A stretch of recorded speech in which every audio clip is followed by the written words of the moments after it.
And folks, we are live. I'll bring our special guest on in just a minute. I hope you guys really enjoyed today's episode. I definitely reached out into the audience with a direct email to the reluctant holdouts within the community with Bitcoin, because I think today's topic is going to kind of demonstrate that this is becoming more about technology than just about Bitcoin as something you buy and hold.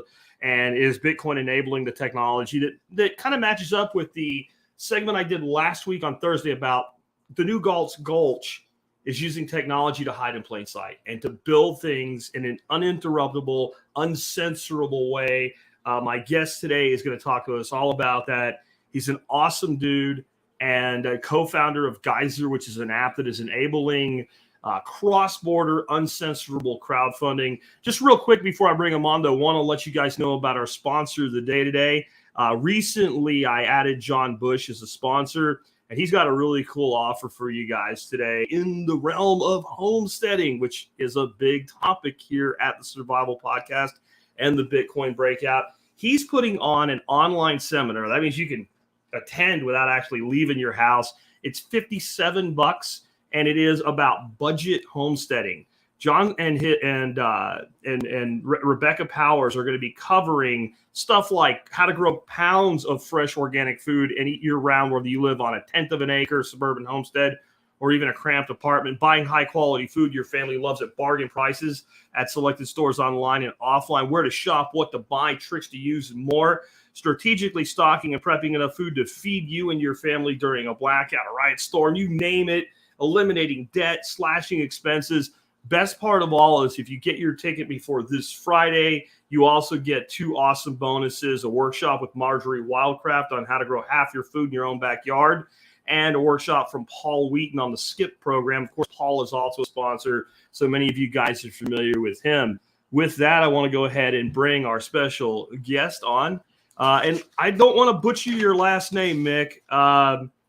Mick Morucci, is that how I say it? Because I hate when somebody says my last name wrong, but Mick Morucci, co-founder of Geyser, welcome to the Survival Podcast and the Bitcoin Breakout, bro. Oh, man, thanks so much for inviting me. It's a pleasure and honor to be on it.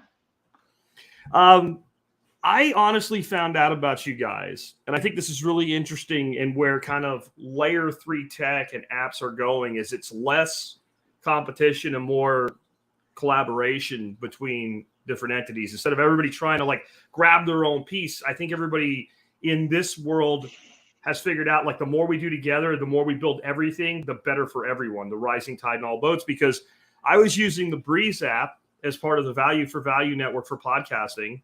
And I was like, I found their little point of sale app in there. I was like, that's really cool. And then I realized that they were like taking partners and nesting other apps in theirs.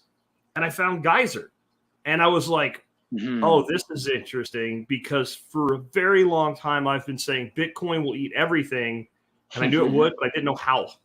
And Lightning has evolved to where like now I see it's good. Like it is the apex T-Rex in the room. And one of the things I said that it would eat would be crowdfunding. And when I saw you guys were doing, like, this is amazing. And so I want to get deep into what Geyser can do with crowdfunding, cross borders, uncensorable. But can we start off with how, because I find everybody in this space, some point has their Bitcoin Genesis personal block, right? You got involved with Bitcoin. How and why did you get involved with Bitcoin in the first place, Mick? Oh, yeah, that's the Genesis story question. It's always interesting. For me, it was, I guess, alongside what a lot of other people say. I first heard about it in 2010 in university when a friend of mine invited me over to his dorm saying, hey, Mick, we're here with a friend. Let's buy some Bitcoin. And I said, what the hell is this thing? I'm not interested. And so I rejected that offer regretfully. And then, it kept on popping up here and there once in a while. And then I rediscovered it when some friends mentioned that I thought were, trustable sources, and really made me kind of think, okay, actually, I don't know enough about this to really have a good say on it. And that's when I started going down the rabbit hole, doing the research. And for me, it clicked quite quickly, actually. My background is in anthropology and economics. So having studied both helped me get this sort of, first of all, this understanding that like no discipline knows truth. Like everyone's trying to figure it out, and actually every single discipline on its own, taken as like a face value, will probably be wrong on a lot of things. And so with that multidisciplinary kind of background in mind, I was, I think, a lot more flexible to understanding, okay, let's assess what this other this other entirely new system is saying about the world and reality. And that's what Bitcoin is, really. It's an entirely new beast. And so I think because of that, I was quite open to it. And to me, economics always had a lot of gaps. I was never very happy and satisfied with a lot of the answers. Bitcoin, I learned more about money. What is money? How does money work? Just by studying Bitcoin and studying economics. So yeah, I felt like, okay, well, this is next level shit. And that's where I looked into, that's where I met the community on Twitter, that through memes and GIFs were able to explain Bitcoin better than PhD level textbooks. And so, yeah, I think that's sort of how I got started in it.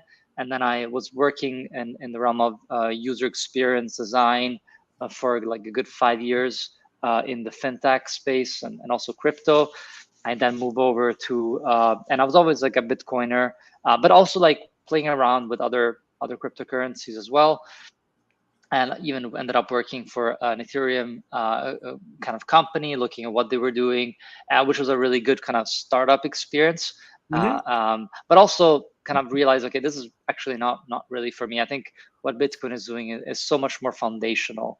So it's so important for civilization itself that, okay, I think really needs to be something here. So I started working on this project around 2 years ago. Well, actually a year ago. 2 years ago, I met my co-founder. Stadios was not here at the moment, but and together, sort of, we decided to kind of jump in this endeavor, and kind of realizing how old crowdfunding is, how hasn't really innovated at all, and what Bitcoin enables is so powerful that we could really there could really be something here for us. And so, yeah, this is essentially how Geyser eventually started. And also, I think a key other component of Geyser was the Lightning Network. Just seeing how sophisticated, how much growth is happening in Lightning, really made us think, okay, this is actually the right time to start building, like you said, like third layer solutions on top of Lightning. It sounds like me, you came through with some altcoin stuff along the way, and for me, I kind of got drugged kicking and screaming away from it. Every time an innovation in Bitcoin showed up, like, well, here's this 9,000 altcoins that now no longer have a use case scenario.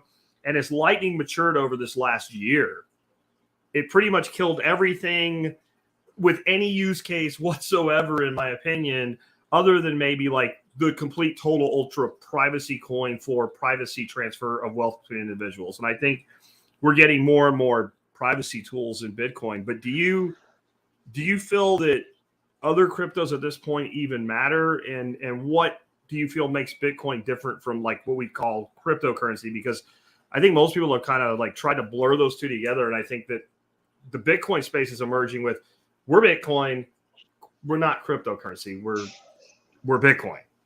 Yeah, 100%.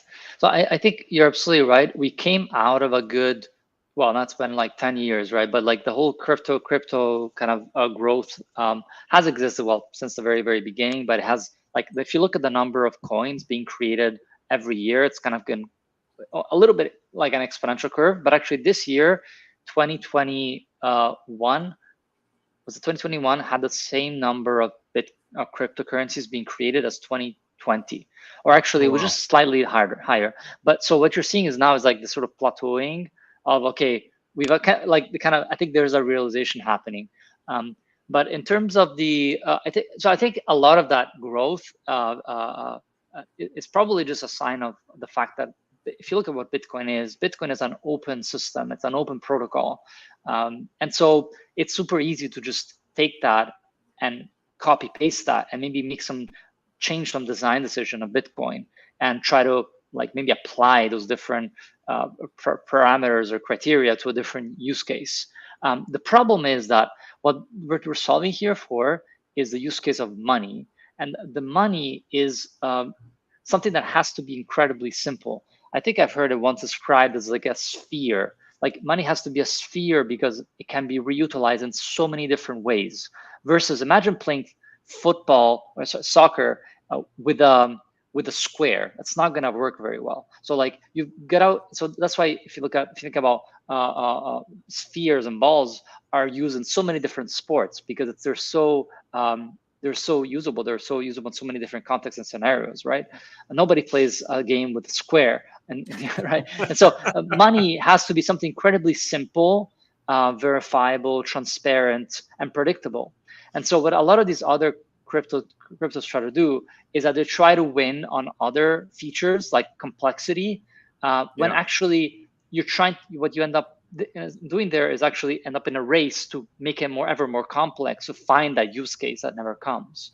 And I think that's the problem with Ethereum. But I think the biggest problem of all of them is like, well, first of all, as I just said, they're all trying to scramble for a use case when actually Bitcoin has nailed it from day one, which is a crazy thing to say because who the hell gets things right on the first? You're allowed to say fuck on right? here, just so you know. Okay. Sorry, I'm. Okay, cool. You don't have to, but if you feel like I won't. you let it flow. I won't. No, but it's so, right. It's just so the full beauty of the English language at TSC. Go ahead. Let's do that. I like that. Uncensored. I like it. So, but you know what I mean? Like it's just so bizarre to think that on the first go, it would come up with something so simple and yet so right. And so everyone's trying to win on different criteria, and in doing so, kind of failing because what we're talking about here is like a foundational layer of truth. There's a second element of it where everyone else is losing, and it's just the proof of work. Like proof of work is such a key element of Bitcoin because it creates this system in which it doesn't matter how many Bitcoins you have, you cannot change the rules. If you have 99% of the Bitcoins, you still cannot change the rules because it's based on just the computational power, the energy that gets computed to secure the network, to validate the transactions. And so something like Bitcoin is like pretty much all of the hashing power that gets used by miners is going into Bitcoin, which makes every other blockchain out there a lot less secure because people are just not verifying Ethereum and other cryptos, proof of work cryptos, because of the fact that less miners are actually mining it. This is why Ethereum is trying to move to proof of stake because they kind of have to, otherwise they're screwed. And then the third key element that for me was critical is just seeing the state of these what are called layer twos, right?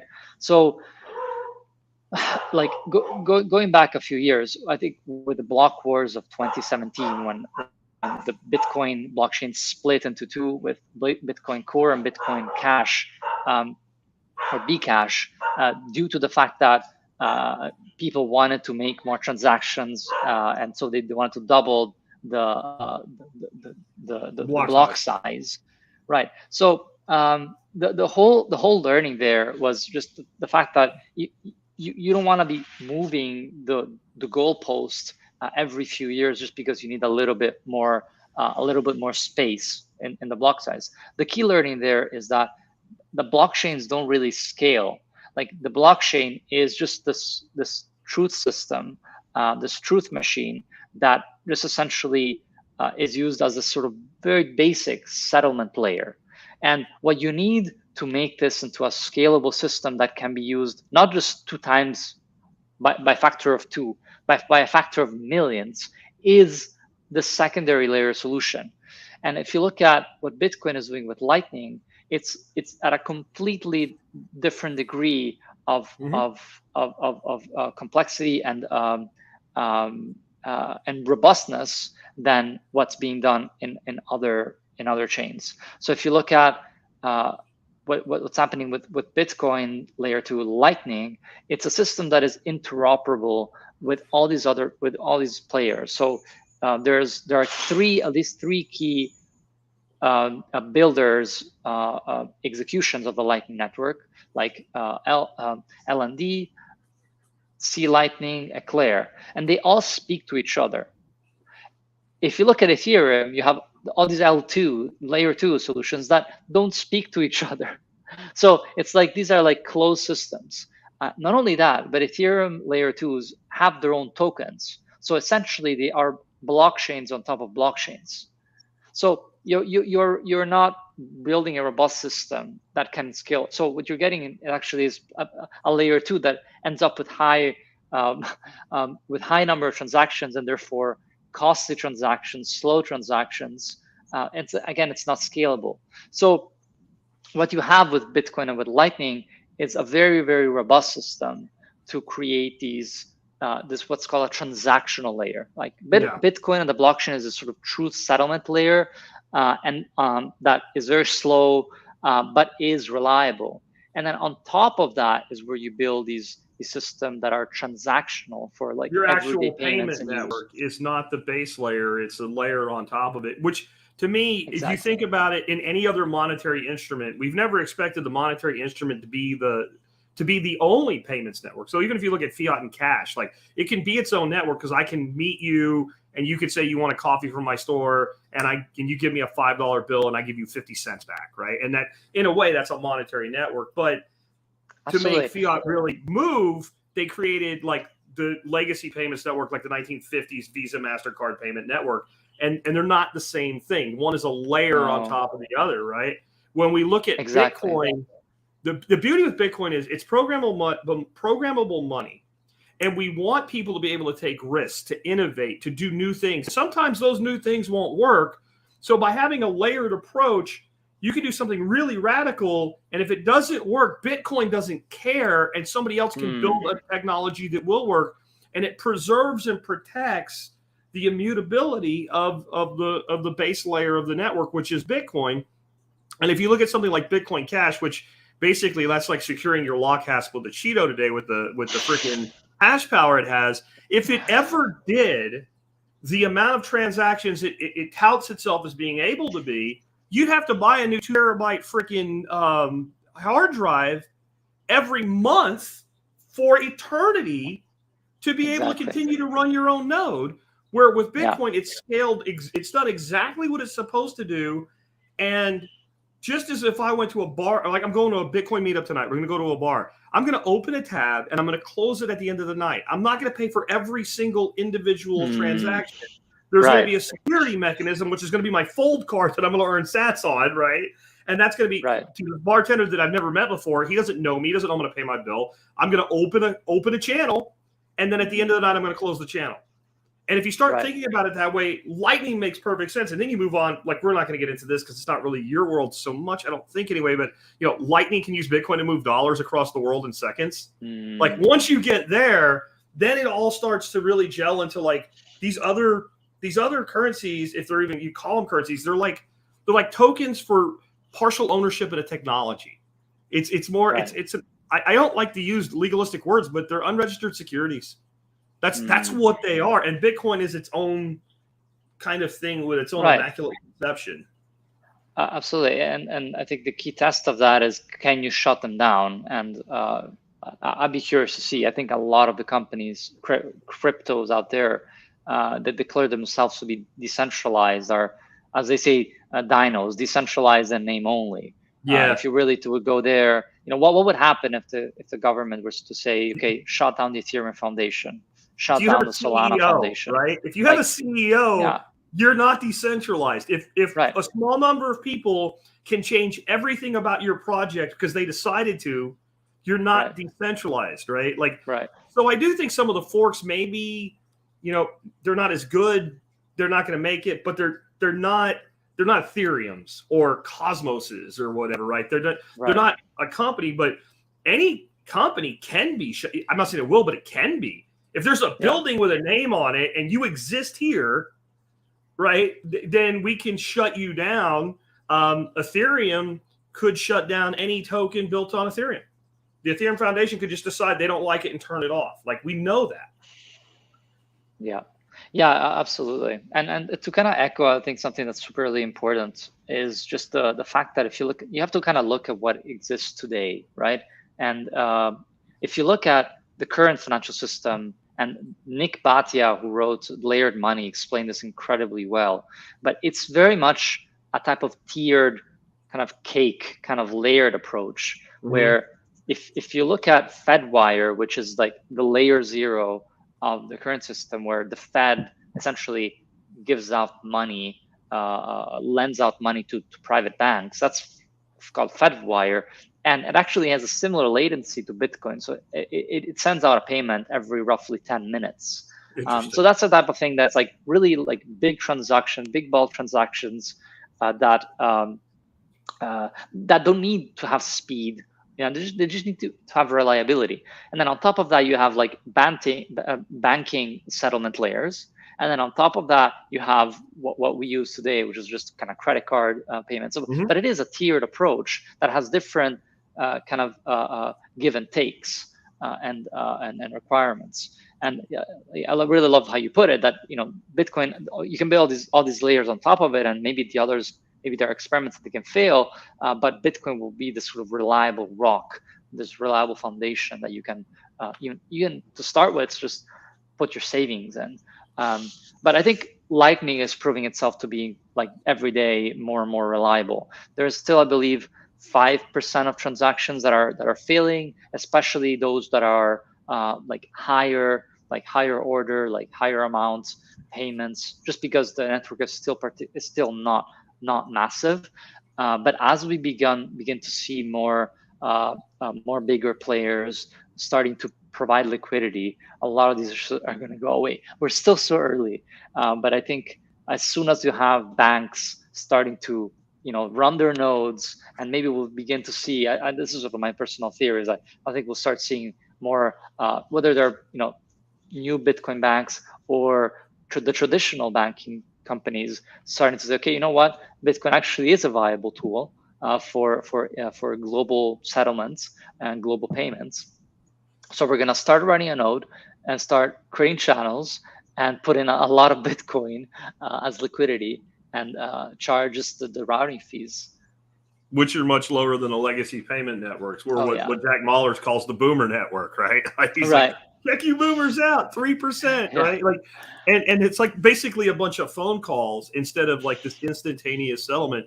And I think one of the important things that people should understand when you say like 5% of transactions fail, that doesn't mean there's money lost. It just means the transaction doesn't go through, and I still have my coins. Like there are some ways yeah. you can lose money playing with a Lightning node. I've not lost any. And I'm finding the network to become more and more reliable. There'll be people listening to the audio version of this later today, and they'll literally on an app like Fountain or Breeze be Mm, streaming me 1 Satoshi a minute reliably. And wow. that's how do you even take the Boomer network and try to compete with that? You're talking a fraction of a penny per minute in a high frequency transactional state through an app that doesn't care who I am and doesn't care. And that's, I want to move on to Geyser because in some ways that's what Geyser, it doesn't really care who is on either side of the transaction, just that both wish to participate and built on that layer. So as a bridge there, Hmm. can you just give us like your short version of how the Lightning Network works? Yeah, that's a really good question. Lightning is a complicated system, much more complicated even than Bitcoin. And I don't claim to be, the main expert. Maybe Stelios, my co-founder, would have been to provide a more high fidelity kind of assessment of it. But my general take is, in the way that I actually visualize it, is a bit like if people created bridges. Like if you consider visualize that if you hold Bitcoin, and what Bitcoin is people holding these assets. It's not entirely correct because you don't actually holding anything. But if you imagine holding this asset, and then what you do with Lightning is you shake hands with someone, and that's creating a channel. And if everyone's shaking both hands with different people, you create this network, and that's essentially what Lightning is. Is that it's a protocol. It's a communication protocol actually, where people are shaking their hands, and the Bitcoin are allowed to flow from person to person.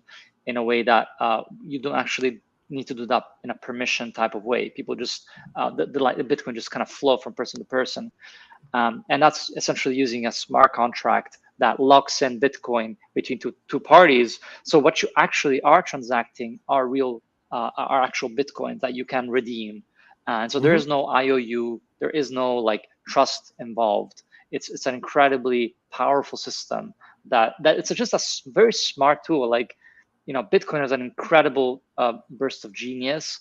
Lightning is also an incredibly powerful, creative way, a roundabout way of making it so that you can use Bitcoin to pay, but with microtransactions, super low fees, and instant settlements. And I think, I've had people tell me things like, well, Lightning is fractional reserve for Bitcoin. And I'm like, I don't want to be offensive, but either you're ignorant or you're lying. Yeah. And you need to let me know which one it is. Because if it's ignorance, we can explain it. And if you're lying, then we need to end the conversation, because we don't make more Bitcoin with Lightning. That's not how it works. And anybody who's ever put themselves through the learning curve pain of running a node and like, okay, I've opened this channel. Well, now can I send? Well, you can send, but so I can receive. Well, no, not until you send. Well, why not? Well, all the liquidity is on your side of the channel. Like, once you do it, you're like, okay, well, there's no way this doesn't even compare to some sort of fractional reserve thing. And you start figuring out loop outs. And I don't want to get too technical today, but like when I started running a node, I had my web admin that does all the web admin for my show kind of handhold me through it. And once you do it, you're like, oh, I get it. But until you do it, it doesn't make any sense. Absolutely. I totally agree. And it's the same with Bitcoin, right? Yeah. It's like only once you get your wallet and understand how the hell this works, then that you can really say, okay, wow, I understand now. Yeah. When you realize, okay, these 12 words secure my Bitcoin, that's my Bitcoin. And I think the hardest thing that people understand is because they'll start using a software wallet like Exodus or what have you. And then they're like, so my Bitcoin's in Exodus. No. Your Bitcoin's in blockchain. You control it, and Exodus is a GUI, right? It's a user interface, and you could take those 12 words and put them in a totally different wallet and control your Bitcoin from that wallet. You can, and once that finally clicks, I own this by possessing knowledge and knowledge alone. I could get on a plane with my last clothes that I own, have the government strip everything from me, get off a plane in another place, download a piece of software. If I have those 12 words somewhere I can get to them or memorized, I can stick those 12 words in, and that wealth cannot be taken from me. I have sovereignty on that wealth. Click. And I think Lightning, you have to take like this, like you have to have that the Bitcoin click first. It's like a puzzle, right? You have to put the base together, and then you can install layer 2, right? And install it mentally as well. Absolutely. So let's get into Geyser. I'm going to bring up right now a screenshot, or not a screenshot, actually your page, Geyser.fund, in just a second. But what is Geyser and how does it work? Yeah, good question. So Geyser is what we call a Lightning native Bitcoin crowdfunding platform.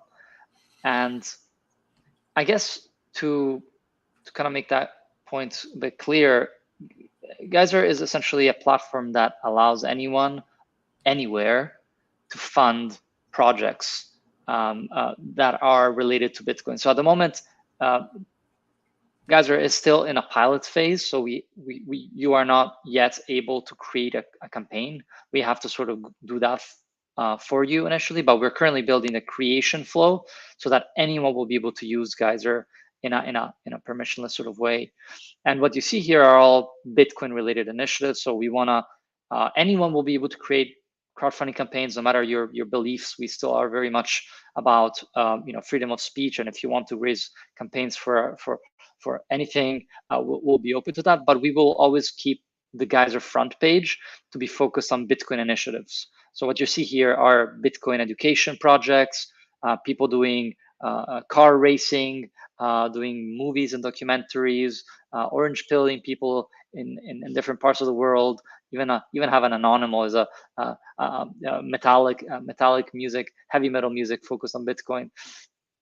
And this is Geyser Grant. So essentially, we have partnered with with actually is now actually an anonymous Bitcoiner who's donated 3 Bitcoin for us to give out to Bitcoin to Geyser campaigns, and also beyond Geyser campaigns. So any applicant that is doing and building stuff on top of Bitcoin. So actually, we just closed it around 10 days ago, and we received 80 applications in just 1 month. And so these are 80 people that are doing things for Bitcoin education, Bitcoin culture, meaning movies, documentaries, etc., and also Bitcoin builders. And so I think to really understand what we're doing here is, I guess, for the first step, think of Kickstarter, right? But on Kickstarter, you cannot do two key things. The first thing is you cannot create a campaign from, say, Argentina or from Brazil or from the Philippines. So Geyser, because we are building this permissionless, borderless monetary system, we go from day one to being global. We don't need to open a bank account in Australia. Like it just works anywhere, right? Obviously, we need to be careful with kind of sanctioned countries, but apart from that, we can operate anywhere. And then secondly, to fund a project on Kickstarter, you need to go on Kickstarter.com and fund from there. Whereas with Geyser, because it's again an open network, you can fund Geyser campaigns from anywhere. So to bring back to the example that you said, Red, that there may be people on Fountain boosting your podcast. Well, we've integrated with Fountain in a permissionless way. We didn't ask Fountain, can we do this? We just did it. And what happens is, like, we have our own Geyser podcast, and when people go on our podcast and listen to it and boost it, all the Satoshis, 95% of the Satoshis go to the person's campaign. Oh, right. And that's using Lightning addresses and things like that. And so we get this into this place where it's just this interoperable, it's this interoperable system where you can fund from anywhere. And so just to give a few more examples, you have podcasting that we're integrated with. So if you're in Breeze or Fountain, you can fund Geyser projects from there. You can also fund from Twitter and Facebook, because now what we have is we have static Lightning addresses using this protocol called LNURL, so that actually you have this QR code that you can paste on Twitter that people can fund from, and that payment will be viewed on Geyser, will go to the campaign, right? So again, you don't need to come to Geyser. You can fund from anywhere. And as long as you use that Lightning address and that QR code, all those transactions will be supporting a project, a campaign. As long as the sender's using a Lightning wallet that supports LNURL or what have you. Like if you're using Wallet of Satoshi, Exactly. no problem. You can Exactly. send anywhere. My Lightning address for my Wallet of Satoshi is Beefy Persian 37. Wallet of Satoshi.com. And I'm like, I can like reapply to get a different. I'm like, no, I'm gonna run with that, man. Yeah. Especially if you're a carnivore, the beefy one. Yeah. Yeah, and I think it's amazing. Like what you just said there, we just did a roundtable with Guy Swan and Brian Harrington from Choice and from Bitcoin Audible about Layer 3 tech. And one of the things we came away with was, and the two of them were just mesmerized, honestly, that I was like, I got you two big names on the podcast. I'm going to give you both 20% of all boosts and streams in perpetuity for that, just that one episode, though. And I showed them how I could do it in in Fountain in like 2 minutes. Yep. Like either you're in Fountain and I use your username, or you give me your pub key. Either way, and boom, it's done. And what I said is, if you had a podcast, my podcast is a pretty big podcast, and you had a guest on that you would vouch for and say, like, this guy's house burned down or something. Could be anything, right? Could be fundraising like you're talking about for a project, or it could be some charitable case or anything like that. You could just literally say, I'm going to just push everything from this episode to them. They don't need to be a podcaster. They could just set up an account with, let's say, Fountain, and they have a wallet, and it just goes there. And the beauty of that, though, is, and I'm sure this works for you guys too, unless I'm running the node, maybe I have a small transaction fee, but in the end, I'm out of the way. Like, I'm not sitting like GoFundMe, and I have to account for the money in and the money out. I didn't touch the money that you sent to Bill It just went to Phil. Maybe I charged a node fee or something. Right. Yeah, it's spectacular. I believe they use this thing called a TLV, which is essentially within the podcasting 2.0 system that exists within a Lightning. It's essentially a Lightning improvement proposal that worked that was made specifically for the podcasting solution. And it's incredibly powerful. And I think we'll probably end up building something similar, but for crowdfunding essentially. But before I get there, I think that there's a third. So I mentioned the key point being kind of really borderlessness, right? Geographic borderlessness, but also platform borderlessness. You can fund from any platform, right? And thirdly, well, there's the important element of obviously of censorship. So obviously, as we've seen with the Canadian truckers last year, there is a very, I mean, every funds that you receive on this platform are going to be potentially seized, and they're not really your funds, right? So with Geyser, our Bitcoin ethos pushes us to ensure that we give that option when people really want it. We find that most projects have absolutely are very don't have any particular revolutionary intentions, but even then, it's still very important for us to provide that optionality. Now so moving forward, currently the way we work is that we use Voltage, was a non-custodial solution working on the cloud, but going forward, we'll allow people to connect their own node, but also we will provide a custodial solution, because we found just from research and talking to our users that a lot of people just are not running their nodes, and they just want to make it really easy for them, and they just want to do a small Kickstarter. So why not do that? So we will provide a custodial solution that is cheaper as well, and really easy to set up, because part of our mission at Geyser is making this a tool that is 10x the user experience of say Kickstarter. And so to challenge that, we do want to make that like the entryway, right, for people to explore more about Bitcoin. So providing also that as a solution, the custodial solution. But obviously, let me hold you there a second, because that's a word that people see as a bad word, and I think it's depending on how it's applied, which is custodial versus non-custodial. Yeah. When it comes to holding your wealth in Bitcoin long term, yeah, baby, you want as much self-custody as you can. Gold standard would be you run your own node and you got a hardware wallet, right?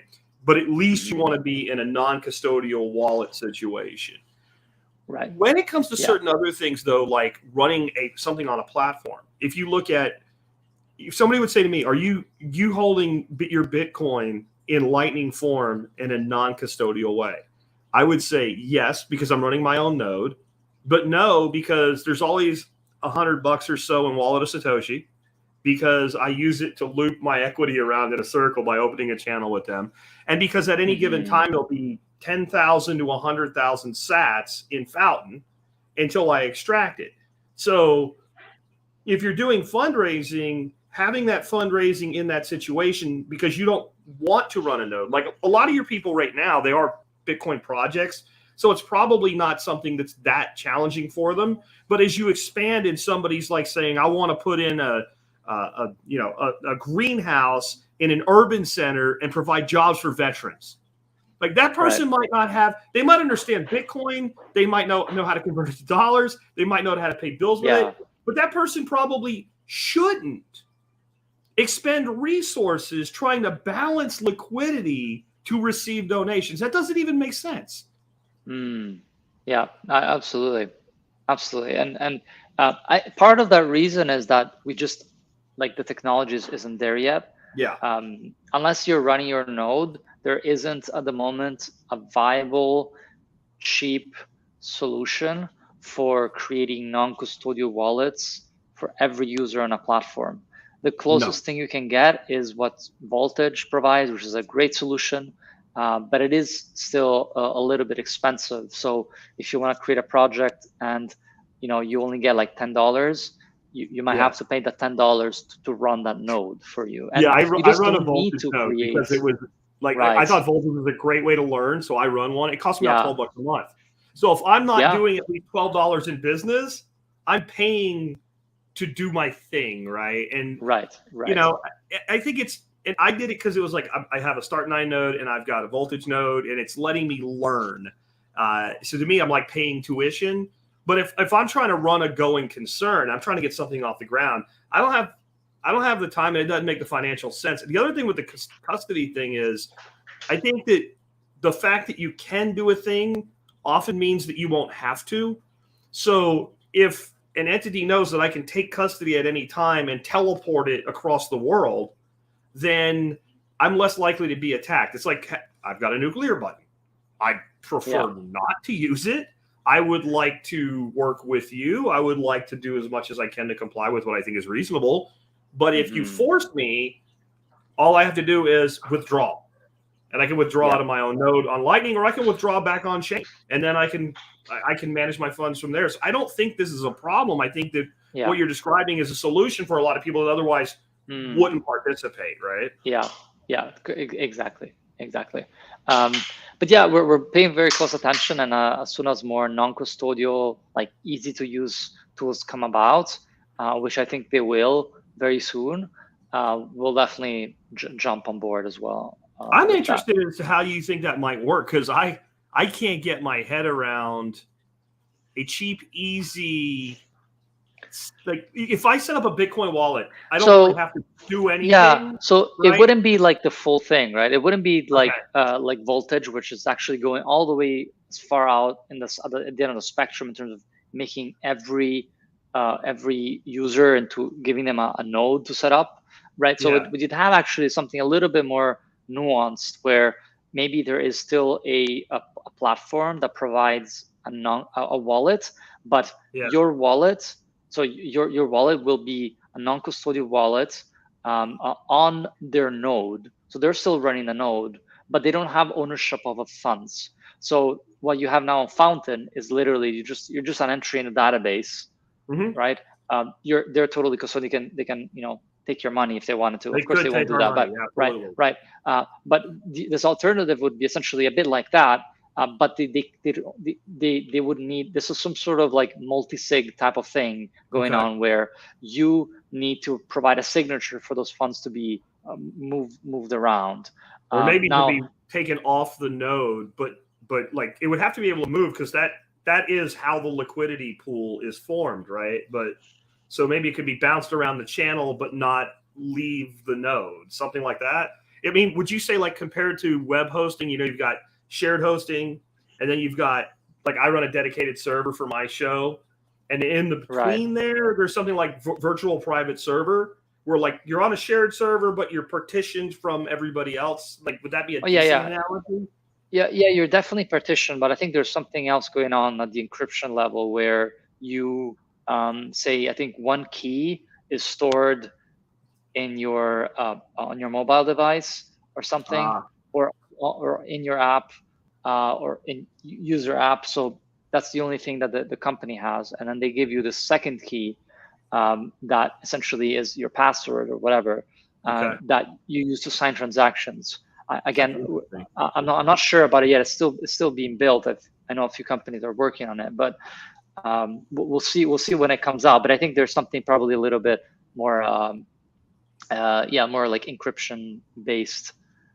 Whether it's on a multi-sig or not, I'm not sure, but something like that. So right now, like almost all your projects, or I think all your projects, are like Bitcoin Lightning initiatives in some way, like Bitcoin racing or what have you. You guys do want to be like the Indiegogo, GoFundMe, Kickstarter, like of all things eventually, right? Like that, like you don't want to like say, oh, we don't believe in what you're doing, so you can't use our platform.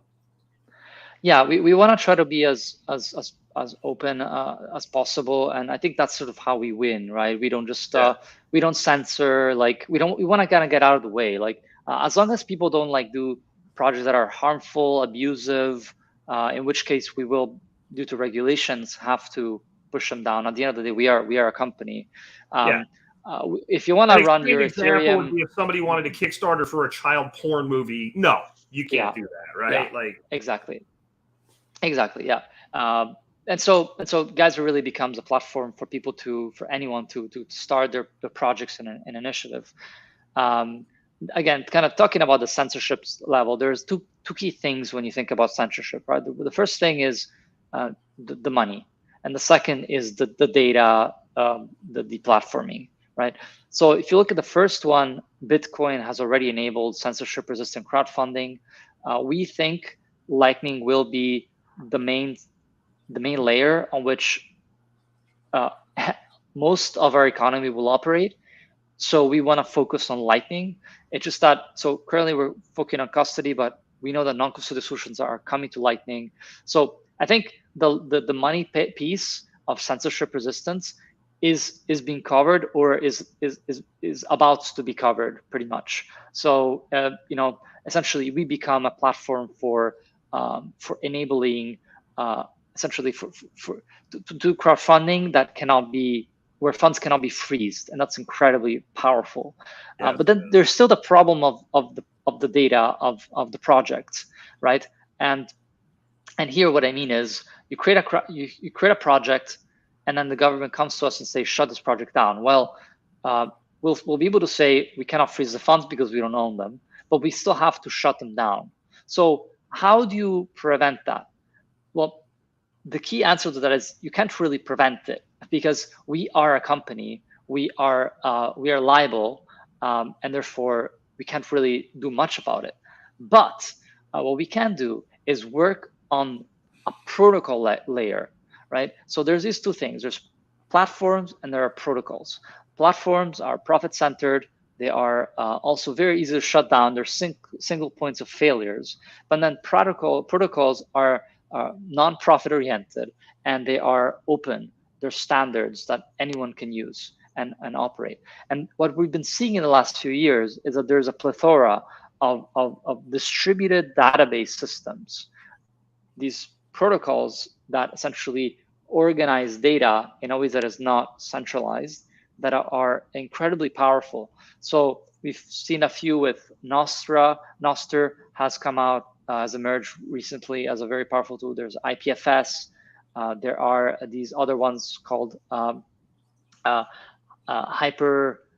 goodness, what Synonym is working on with slash tags, and Hypercore, that again are like these distributed databases that allow us to essentially build on this.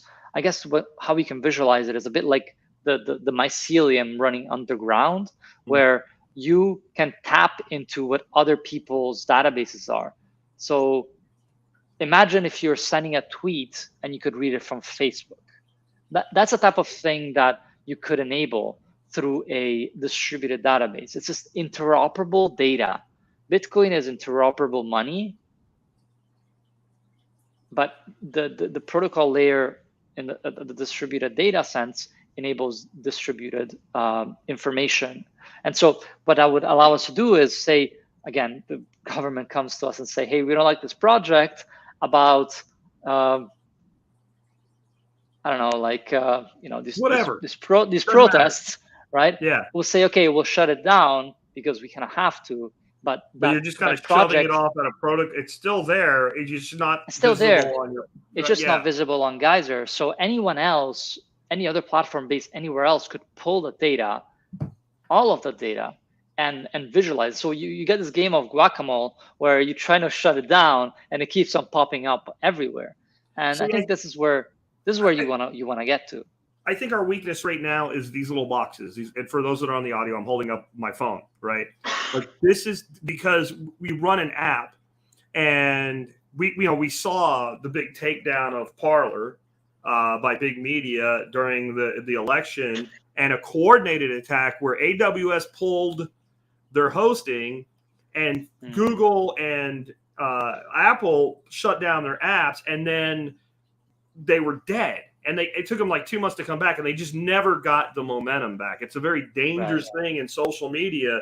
If you have a successful platform, for things not to work for any period of time, like all that enthusiasm dies, right? Right. Where I think we're heading to a world, and I've said this for a couple of years now, and I think we're getting closer and closer to where people will stop carrying an Apple or a Google anything.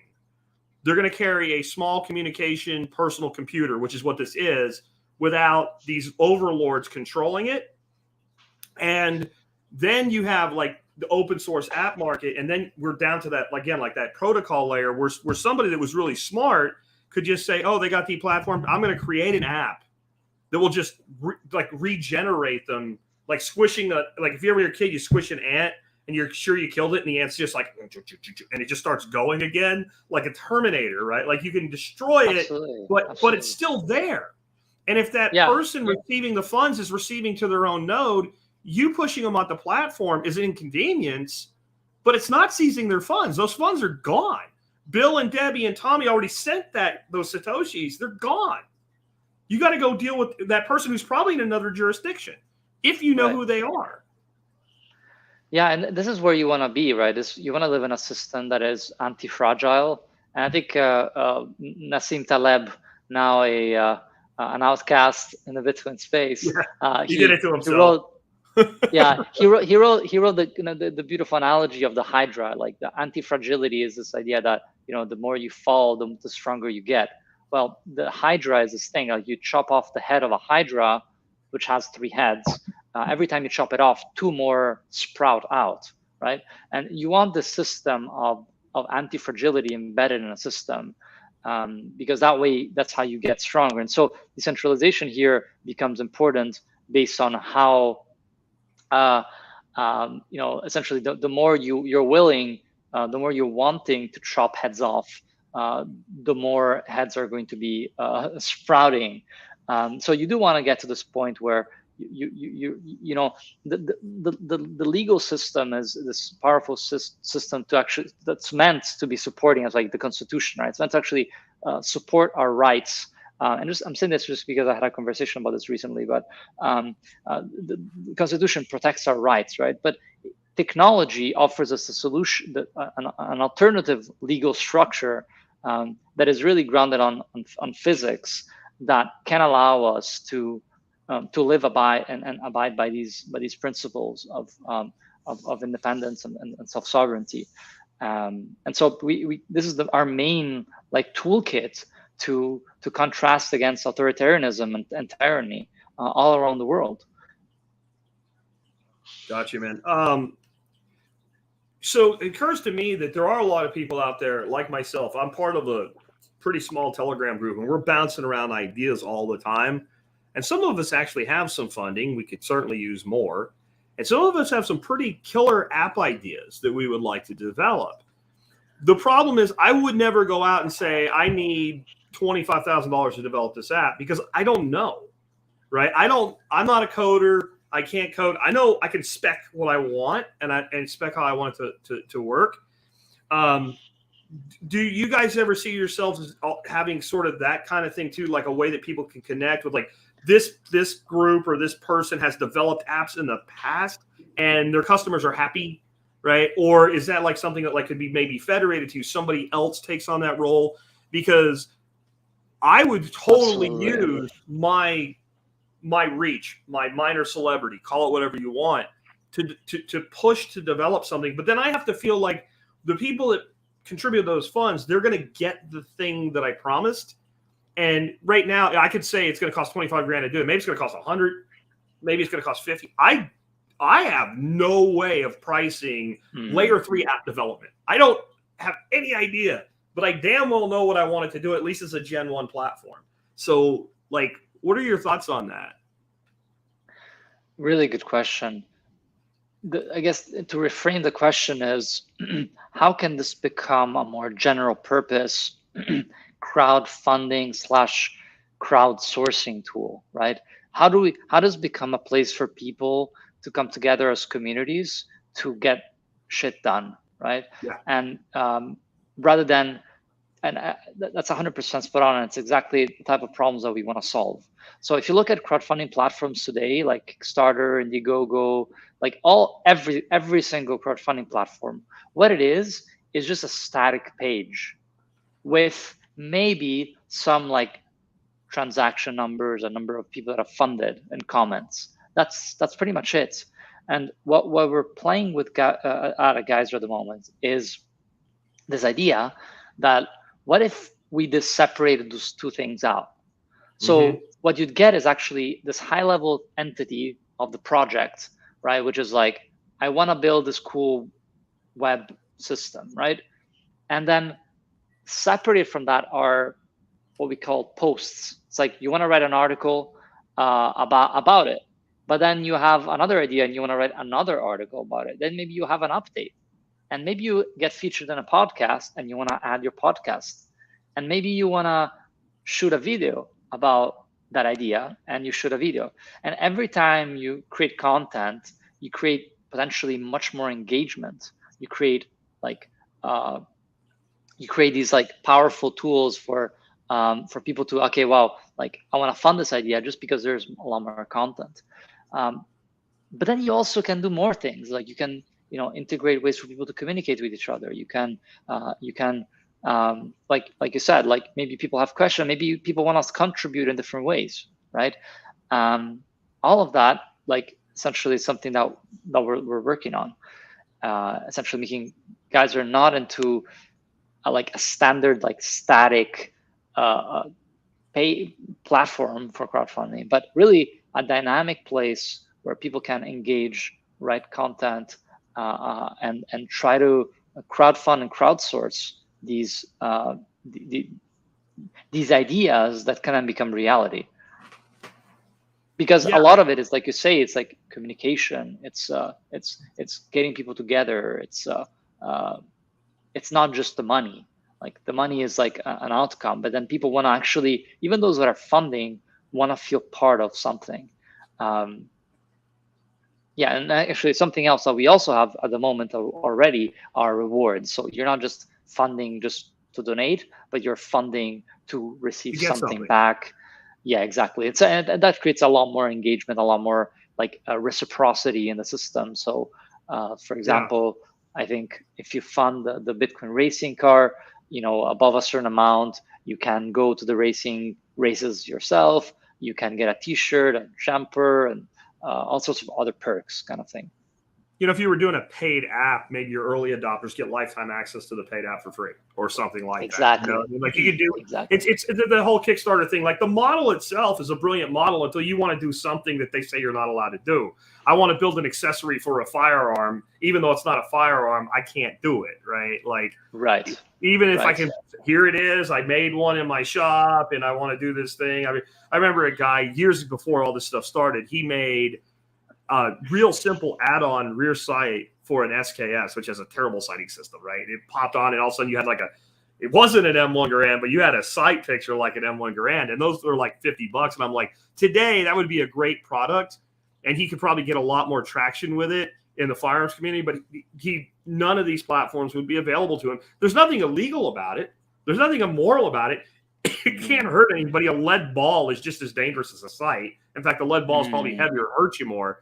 And so I see that, but also like when you're talking about like developers and like people like me that would need to find developers, I think we need to not be afraid to reclaim terminology that shitcoiners have ruined and say like we can use that because it's a legitimate thing. Smart contracting, where would it be great if like I hired somebody to do this and then there was like this group of devs, they don't do it. They just can look at it and go, this metric has been met, release this part of the payment. So the payment goes into, and this is where custodial would work better. The payment is sitting here. And because when I way back, I was in network cabling and stuff like that. And we would do big jobs, $1 million jobs. Well, a contractor can't finish the whole job and stay in business. They have to be able to bill out as they go through progress. Well, you and the customer could just go, yeah, we installed 100 cables so far. They're jacked and tested. Okay, that progress billing goes out. When you're talking about developing an app, and it's somebody like me dealing with some coder that's writing code, they can baffle me with bullshit. But if there was like my Jedi Council of coder approval, that maybe they get a few sats every time they say yay or nay. And when you got more than 75% of the Jedi Council to say this metric's been met, that triggers an automatic payout of that much billing. But I retain the code. So if you go away, I can pick somebody else up. I know that's not really what Geyser does, but I can see. No, that's 100%. Yeah, that's 100% aligned with what we're thinking as well. Like I think what you're kind of suggesting here is with the Jedi Council is that you have this group of people that maybe get to almost through a multi-sig control the Yeah. funds, right? Yes. So yeah, I mean that's totally doable. Yeah. And they, you could set it up to where it's a small amount, because a lot of those guys, like, they want to help projects. They don't need a ton of money, but they would get their little riff for saying yes or no. So they're not incentivized to say yes. They're incentivized to speak the truth, right? Like that would, because monetizing the truth is something I've been trying to figure out as well. Like, how do we monetize truth versus bullshit? Because most marketing and most the media is the monetization of bullshit. Look, I think just to say something that's really, really important, and it's kind of a hard one. I think the power of technology is that actually it has helped us with time to get rid of the bullshit. It has incentivized, it has realigned our incentives to cooperate. And so we think Geyser, and like this is what the internet did, right? Like, first of all, the market did it, right, through just pricing. The fact that prices became homogenized, you don't have to go to the butcher and he would, just kind of cheat you, because you could go to the other marketplace and say, hey, it's cheaper over here. So the kind of standardizing prices has helped. Just the market itself has done that. Then the revolution with the internet. Well, actually, even before that, like, think about the printing press, right? The printing press has standardized as the version of sacred scripts, and then, like, the Bible. What does that do? That, like, homogenizes and takes away the potential for forgery and like omissions and stuff like that, right?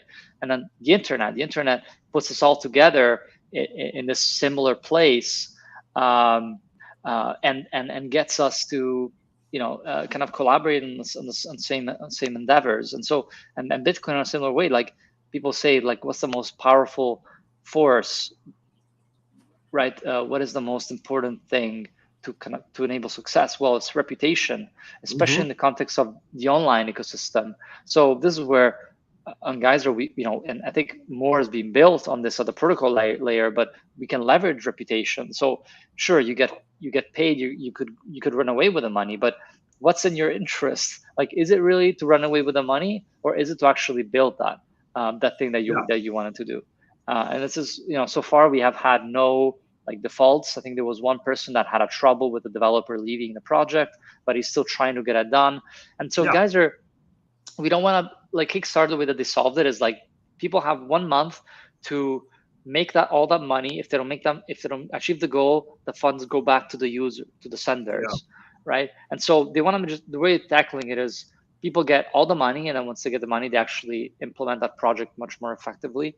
With us, we want to create a much more dialogic system where people come together. People are not just funding, they're supporting, they're asking questions, they are maybe even helping to build it, like you suggested. And so that creates a much more close-knit system. It creates communities where things are done, and not just like a place where you just send the money and get the thing back. And with that tight-knit community, I think we'll start seeing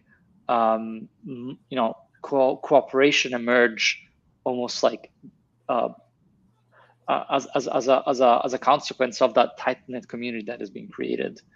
Yeah, because I mean, the vision has to include a network effect. Because if right now I had an initiative I wanted to do, I can get a WordPress plugin, I can throw it on my site, and I can make it work just like Kickstarter. I can put riffs and bonuses and all that, and I can accept Bitcoin, I can accept Visa, I can accept MasterCard, I can accept Strike, I can accept whatever I want, and I can run that. So then why would I give any money at all to Kickstarter?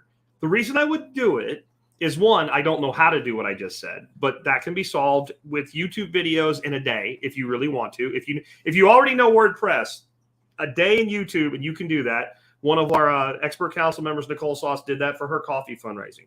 I would go to Kickstarter, GoFundMe, whatever, because I have a belief that once I get traction, I prime the pump, right? Prime the well, I bring my people that I have reach into, and I get exposure on the platform. I will get people that will support what I'm doing who'd not have known about me without the network.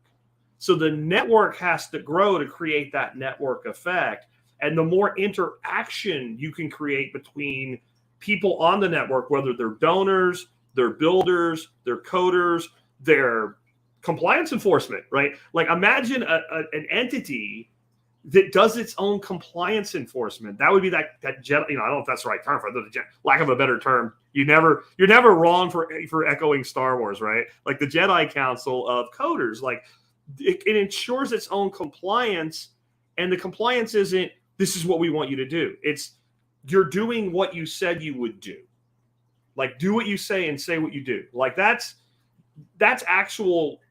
legitimate compliance, because if you've agreed to back my project, I don't think it's anybody else's business that they don't like what I'm doing, as long as I'm not, I'm not building a ray gun to destroy planet Earth or something like that, right? Like as long as what I'm doing is something that it's basically not harming another person, that's between us. But it is an issue if you've given me money to do it, and I'm off buying margaritas on the beach with it. That's not cool, right? So if you can create inbound compliance and expand the network effect, because I think all these layer 3 apps, the thing that is going to kill the non-layered apps, the old world, it's hard to believe that smartphone apps are now in a legacy environment, but they are. Yeah. Is that if you have the network effect and you have monetary incentivization, then every app on your phone is either going to adopt it or be extincted. Because I've talked about this idea for a while, and one of the guys here in the chat actually wants to build it, is like a Waze app that is incentivized the way Fountain is. So Waze is a traffic app, you get directions, right? Yeah. But the cool thing about Waze is, like, I was hooking ass on my way back from Tennessee to Texas during my last trip, and I'm doing like 90, and all of a sudden a thing pops up on Waze, and it's little police lights, and it's like cop ahead running radar. So you slow down. Well, that's a great app. But how does Waze make money? By collecting my data and selling it to companies, right? Or the government. Right. But if this was an independent, true app, and you ratted that cop out to me, I'm probably like, give that dude 100,000 Satoshis right now, because you just saved me a contact and a ticket and insurance. So that app would work better. So if you build a app, platform, protocol, call it what you want, that enables people to do crowdfunding and is self-policing and incentivizes everybody, then why would I use your legacy crap like Kickstarter? Yeah, absolutely. Yeah, let's run that on Geyser when we're ready. Like the idea of the Waze app. That's brilliant. And yeah, we'll have to still figure out some of these. I think you mentioned some good points, and which led me to think about some other ideas. Like, if you're funding, we could potentially, give the option to hold those funds, right, until that product is actually released, and then people get to decide and judge the person. And maybe if like 70% of the funders, say that it was a good product or are happy or satisfied, then the funds go to the person, right? Yeah. These types of things that could be done. And even if the funds do go to the person, you still get to rate them, right? And so again, reputation becomes so powerful. See, because it aligns us. Strong. Think about how strong this is, though, what you're saying, compared to something like Kickstarter, we shall decide. You could have this set up to where the person building the project offered that as an incentive. We will use 40% of this as the build, and then the 60% will be determined, and they can say what percentage of the customer has to be happy. And then it's a contract. You made we didn't do anything. All we did at Geyser was we just laid out the tools for you to create your contract with your donors and your means of enforcement, and the contract don't care, right? Like we used to say in construction, the contract was the Bible. If I had a disagreement with a client about, there's a change order here, and this is how much it's going to cost, we might disagree. You said this, like, get the contract out, and then either one of us, whichever one of us was wrong, we read it in the contract. Oh, okay. It was done. Like, there's no argument. But if it's an electronic contract, it does it by itself. I can't help you with your unhappiness. Maybe you need, maybe you get a chance to go back and say, well, let us make you happy, right? So when you say electronic contract, do you mean the contract to, do you mean like the incentives within the app, or do you mean the actual like, I mean, like we were talking about holding the terms and payout, conditions? Right. like holding the payout, right? So the reason I would do funding to build an app is I don't have enough funding to build the app out of pocket. Yeah. But if I do it, I should be able to raise enough funding that there's some profit in it. Maybe I need a piece of it now, and then I can take the balance later. But Right. the contract Yeah. I'm talking about would be what you said, like if 70% of the backers say they're happy, then you get the rest of your money. What I'm saying is basically like a slider on the thing when I'm setting up my project. My threshold for payout is 80%. My threshold for payout is 60%. My and then the donor literally sees, the backer, the funder literally sees, this is the skin I'm putting in the game. And then that contract is not really Geyser enforcement.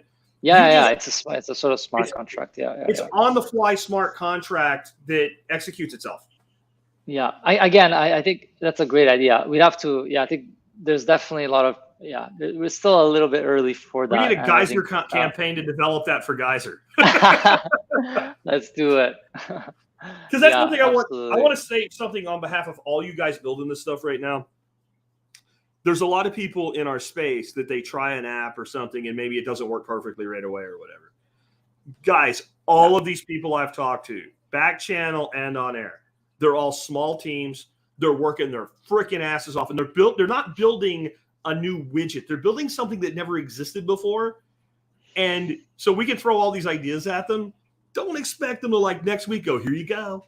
That's not how this works, man. And I have incredible respect for all of you guys developing tech like this, because it is, Star Wars, let's go to Star Trek, where no man has gone before, right? Like you're doing things that have never been done before in a way they've never been done.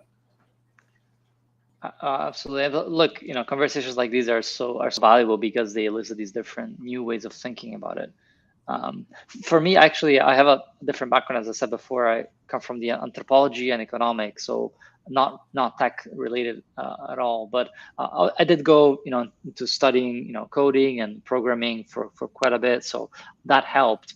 But you're absolutely right. Like building products is like the opposite of doing anthropology. Like it's actually, so anthropology and like understanding users and understanding people is really important to understand what problems they face. And like we all know some big problems that we face today, like the problem of censorship, and so we there's definitely, and like getting user feedback, that's really great for it. But for really developing new products, you actually have to get out of the user's mental model. You have to get out of it, because the user will not know what they really need. So you have to understand, listen to the user very attentively, understanding what their problems are, or what the problems, and the problems they have they may be aware of them, but they may not be aware of them, right? And then you need to build a solution that actually is, like I've said to you before, Kickstarter is actually the static page, right? That is actually a post plus the fund kind of together. You have to get out of that mental model and rebuild based on the kind of the primary constituents of that. And so you gotta think through, like back in history, like, how did that get created? How do you get them out? And how do you recreate something different? And it's a powerful process, but it's not easy. Yeah. Mick's right here saying, I learned in IT many years back, never ask the client what they want, as they ask what they want to accomplish. I think he was going for that. I think that's the thing. Like, you don't want a drill bit, you want a hole, right? So you come to me for a hole, and I look at the wall and I go, that's going to take a torch, right? And that's what I'm going to put the hole in the wall with. So I think that's. But you might not need to put a hole in the wall either. Maybe the solution is like a sticker, right? Like you don't even need to dig that hole. Right? Or maybe it's like the wall's over there. All you had to do was turn around, right? Like, so I think there's a lot of, and then the other side though, is you got all these people with all this super technology mindset, and you guys build a thing and you think, well, everything's in there, but the person trying to use it that didn't build it has trouble finding it or operating it. And so one of the things like I've been doing to try to help the Fountain guys is I'm doing tutorial screenshot videos. This is how you do all these things. And I think it's a very intuitive app, but I've been playing with technology for 40 years. So maybe I pick it up faster. I don't know. And I think the other side of it is people are afraid. Like people are afraid to do a thing because they might break it or something like that once they see it done. So I think the more we can onboard people with, explain it to me like I'm in 7th grade, man, or 5th grade. Like show me exactly paint by numbers how to do it. And because you're building a tech that does a thing that a person doesn't even know can be done. So they can't operate it, not because it's hard, but because they're not even, their mind's not there. So like, I've done videos and I'm like, why am I doing this video? This is so simple. If you can send an email, you can do this. And then I'll get a ton of emails saying, dude, thanks for that video. And it was just because they saw somebody do it and they're like, oh, it's okay to do it. You know what I mean? Absolutely. Yeah, exactly. It's like you said, like, I feel like at the early days of the internet, people were like, what is an email for? Right. And it's like, there's gonna be a lot of training. We're still early. We have a lot of, but as soon as we show the value and the impact, people will jump on board. I remember Good Morning America in the early 90s. And they were like all these airheads and they're like, so exactly what is internet? And what is that at symbol? Like, stuff like that. Like it was like this foreign thing that now everybody uses. And I think like we're not in an early adoption phase. We're in a pre-adoption because we're in a creation stage. The stuff that's going to be adopted in the next 5 years can't be early adopted because it's not here yet. Like we're adopting the alpha, not the beta product. We're adopting the alpha as adopters. And you're pioneers, you get some arrows in the back. One reason I really think this is all really important though is what I see coming. You keep mentioning your background in economics. I see coming eventually from the state, and it'll be different flavors of it around the world in different nations. In the US, it actually might be some sort of stable coin pulled into FDIC. In China, it'll be a pure CBDC, central bank digital currency. And I think that we need to do almost everything with Satoshis because it's the only way that we can fight this. Like Jim Rogers came out recently, and I don't think he knows jack crap about crypto anyway. He's one of those old, he's like a Peter Schiff. But he said, be careful investing in crypto because eventually the government will control it. Well, I think there's a lot of cryptos the government could control. I don't think that that's necessarily wrong in of itself, but you aren't controlling the Bitcoin blockchain. You're not doing it. It's not happening. There's no magic switch. Somebody would have thrown it by now, right? Like, so how do you think what you're doing and what other Bitcoin-only companies are doing relates to the threat of central bank digital currencies? Good question. I mean, not much, I'd say. No, I mean, CBDCs are a bit of a different beast from Bitcoin. I guess how you can relate it is that we're doing something very different, right? We're building on this immutable platform of Bitcoin that cannot be censored, that is this bearer instrument that cannot be inflated, that cannot be censored, that cannot be seized. These are the key 3 components of Bitcoin. So I think CBDCs are a real possibility, and I'm sure we will see countries going that way, other countries going other ways. I believe there's actually an experiment now in Jamaica. I think they have a CBDC in place in Jamaica. I had a friend going there to kind of see what was going on. I'd love to see what's happening. The problem with CBDCs is that, well, the first thing I'll probably say about CBDCs is that they will be offered probably as a solution to the current problems. So the current banking system is structured in such a way that the money flows first to the main banks, and then it kind of trickles down through debt to everyone else. Now, as bad of a system as this is, it does prevent this hyperinflationary potential of it.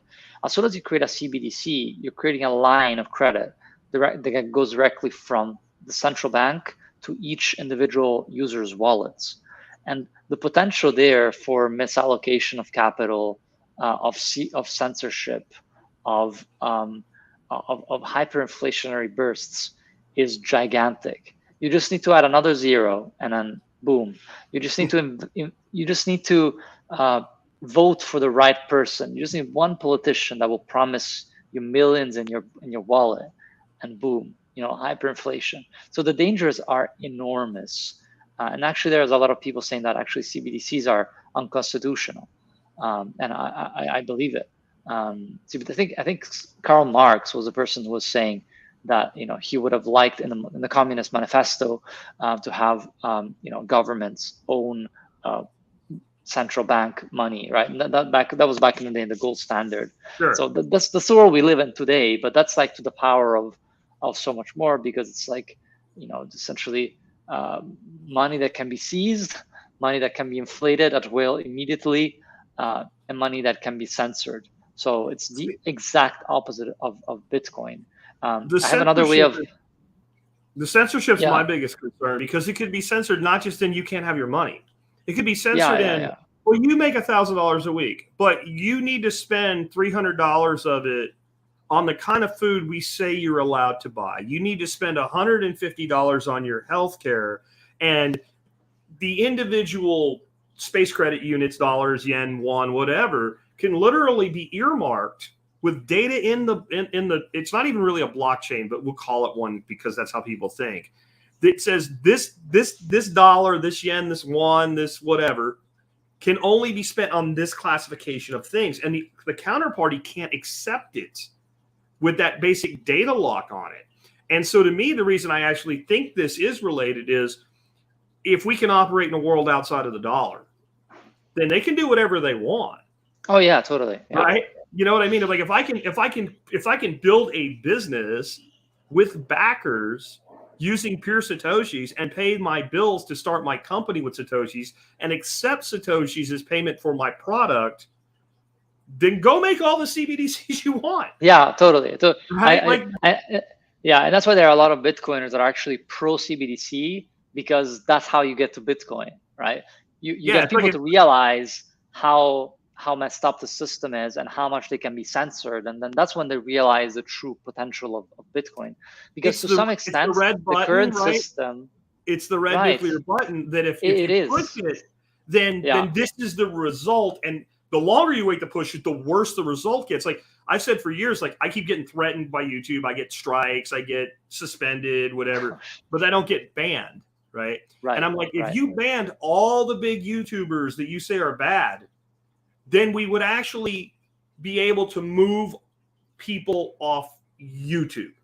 If you implement a CBDC that works that way, there's enough brand awareness around Bitcoin right now that people, even if they're not all in yet, they know there's an alternative. And the more that news tightens, the more it's like I need to get my wealth out of fiat. And I've always said, like, people think they're not in fiat because they're in equities, like they own Exxon. Well, what's it denominated in? Mm-hmm. If it's denominated in dollars, you're in fiat, and it's seizable, it's censorable. Like you said, it's inflatable. I can inflate away your equity, right? You can own $100,000 worth of Exxon stock, but if I devalue what it means, and Exxon stock doesn't have to go down. Yeah. If I devalue the $100,000 to now being worth $80,000. Effectively, you have $80,000 worth of Exxon stock. And I've devalued your dividend as well. But I can't devalue a Satoshi. It can go up and down with market forces, but you can't make more, so you can't devalue through inflation. Yeah. No, I see that. I don't know. The world is, the future is very uncertain, but I think that's a pretty accurate attempt at speculation. I think just the idea that countries will try to do these CBDCs, and people start understanding that these are like just all these conditionalities that can be applied to it, right? Just from just pure just direct censorship to, you can only use this for this particular thing. Mm-hmm. That's when people realize this is not money. This is a voucher. This is a voucher. And don't take Federation credits here. Right. So actually, if you're interested in this type of thing, there's actually a project on Geyser called Don't Let Them Shackle You.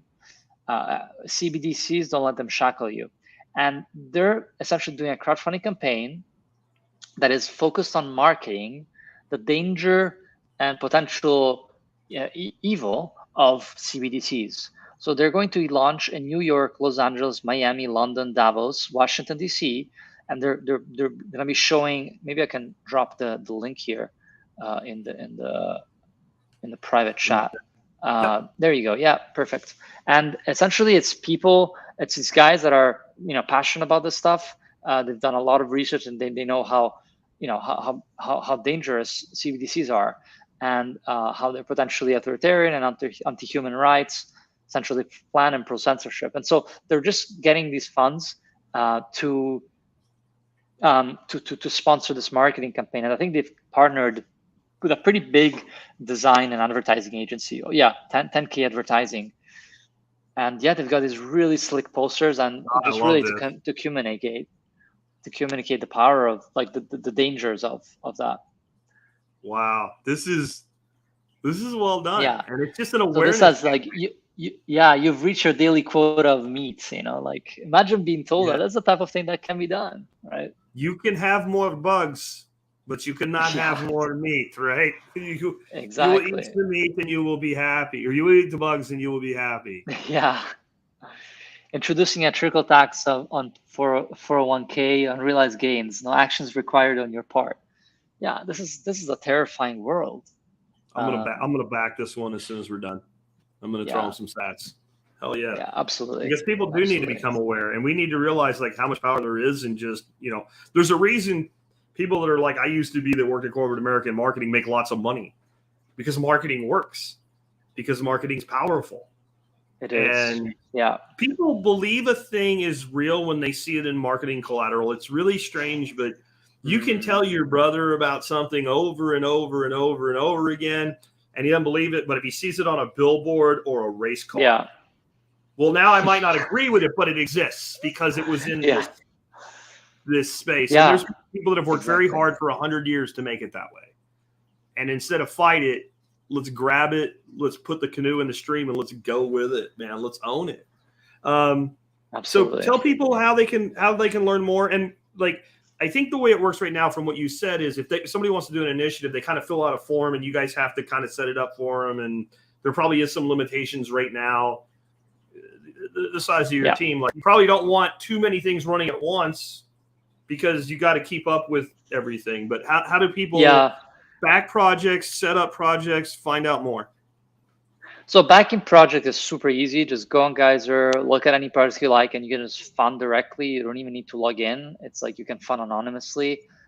Creating a project, you have to go on Geyser, click on the launch button on the top, and there you can just tell us a little bit more about it, and we'll get back in touch. But we do have like around 100 projects that are waiting to launch on Geyser. But I mean, we're happy to take a look. We're trying to also prioritize things that we feel are very strong, have a strong impact for Bitcoin. But the main issue is we are a very small team, only like two developers, and so we're trying to put most of our energy into actually building the creation flow so that anyone can create a crowdfunding platform. So at the moment, we're only releasing one project per week so that we can kind of keep engagement going, but also that gives us enough time to actually build what's coming next. So yeah, find us on Twitter. We're most active at Geyser Fund, or on our website at geyser.fund. And keep an eye out. I'm Mick-14 on Twitter, and we're quite active mainly on Twitter. And I think the next few months you're gonna see some big changes. So looking forward to hear. Always feedback is always welcome. So in kind of putting my money where my mouth is, we can talk offline as soon as we wrap up, which we're about to do. And if I get the username for who owns the Geyser side over on Fountain, I'm going to do a split off this podcast for all boosts and streams that come in for this episode with you guys, and we'll get that set up. And then you can also stream it to the crowdfunding campaign that you mentioned. Okay. We could also do that, or to Geyser as well. Up to you. Okay, we'll take that up as soon as we sign off here. I just need a username and know where you want to go, and so I'm going to do a split for this particular episode on all streams and boosts. And next up, as far as Mick's links that he gave you there, their Twitter and his Twitter personally, and Geyser and all of that good stuff. I have that all in the notes. It's already in the notes that will go up for the audio version, which will be live about 30 to 40 minutes after we sign off on our live stream today. So if you missed anything, just go to the survivalpodcast.com or the bitcoinbreakout.com. Either way, the episodes are on both streams, and you can get all that information there. And dude, thank you. This was an incredible discussion. I continue to reach out to people like yourself that are building these layer 3 apps. I don't necessarily need, the people that are big names in Bitcoin. I want the people building next gen tech, because this is where all the excitement is. If people want to get rich with Bitcoin or build wealth with Bitcoin, formula is simple. Buy Bitcoin, put it in cold storage, and put yourself in the coma so you don't do something stupid like sell it.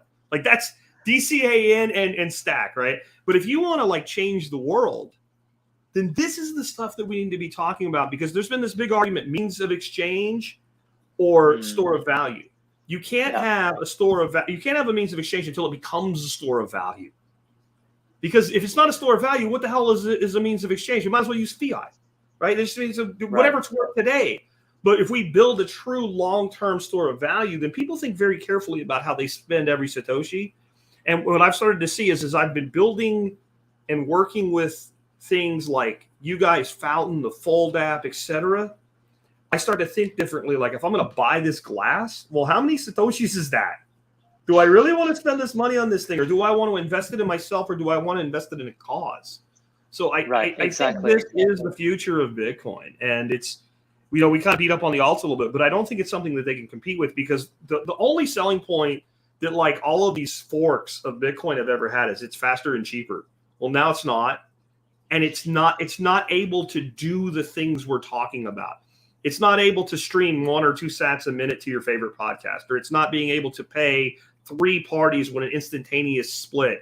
And it's not being made better every day by a guy that works for MIT and a guy in a closet and a guy in a garage, all making it better at the same time. And so, dude, thank you for being a pioneer here, and thank you for spending time with us today. Absolutely. It's been such a pleasure to be here with you guys. Really appreciated the chat, and look forward to coming back anytime soon. Absolutely, man. Good stuff.